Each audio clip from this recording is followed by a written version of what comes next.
Boyfriend যদি হয় তার আমরা ইনকাম কেমন দেখতে চাই? মাসে 2 থেকে 3 লাখ টাকা লাগবে।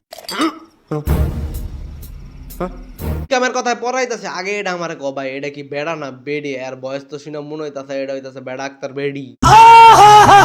হাজবেন্ড আপনার থেকে কত ইনকাম আশা করে? আমার থেকে আমার থেকে কত ইনকাম আমি যেটা দিব সেটাই ও আশা করবে। পরিবারের বিষয়ে খোঁজ নিলে দেখতে পাইবেন যে এর বাবা ক্লিনার মাইজার গুটু পরিষ্কার করে টাকা পয়সা ইনকাম করে আর তার মাইয়া নাকি কইতাছে তার বয়ফ্রেন্ড 2-3 লাখ টাকা ইনকাম করলে সে বিয়ে করবে। মানে দেখতে আশ্চর্য।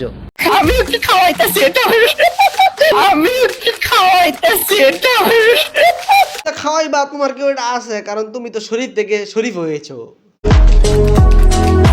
এই যে এত মিষ্টি দেখতে আপনার উপর দিনে কজন ক্রাশ খেয়ে থাকে?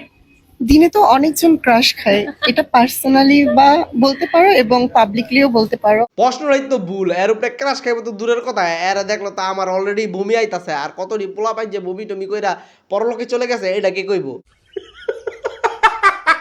আমি আগে দেখি সে আমি এখানে আনলে বিলটা করতে পারবে কিনা। মিথ্যা কথা বলার ক্ষেত্রে যদি কোনো পুরস্কার দেওয়া যেত তাহলে সেই পুরস্কারটা আমি এর মুখ বরাবর দিল্লা মারতাম। কোন পোলা এর পার্সোনালি ক্রাশ খায় ওই পোলার ভাই আসলে ওইটা নাই এর লিগে খায়। আমি তো অনেক খাই, আমার খাওয়ার কোনো নেই। আচ্ছা বয়ফ্রেন্ড আছে? না না। এটা সত্য কথা যারা হাততালি দিয়া টাকা পয়সা ইনকাম করে দোকানপাটে গিয়া হেরা অনেক খায় এটা আমি মাইনা লইছি এবং বিশ্বাস করছি।